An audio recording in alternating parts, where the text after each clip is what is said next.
Power and struggle. The lives of Ottoman eunuchs. The Ottomans were adept at managing the various slave systems. The Ottomans were eager to promote the Janissaries because they were one of the best military classes and a major advocate of slavery. When they were between the ages of 7 and 14, the state used to tax them in order to recruit and prepare them for professional soldiering in the majority of non-Muslim families in Europe. Janissaries were young men, boys, homeless, orphans, and Christian captives who were adopted and benefited by the Ottoman Empire. They were raised on Islamic religious foundations, believing the Sultan was their master. The Janissaries were fed by the decorum boys' tax, where 1/5 of children from occupied cities were included in the Ottoman army without Islamic legitimacy.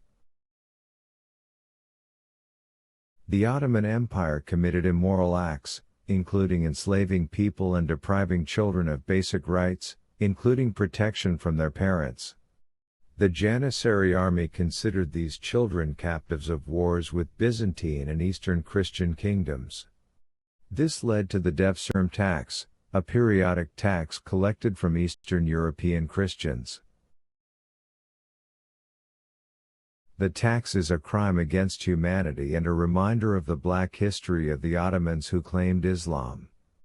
Prophet Muhammad denounced a companion story of a bird, highlighting the right of affection and assembly.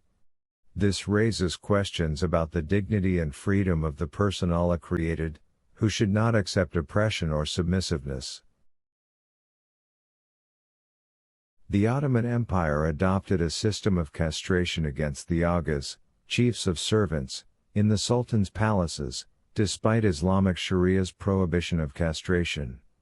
This illegal practice contradicted Islamic Sharia, as Prophet Muhammad stated there is no castration in Islam.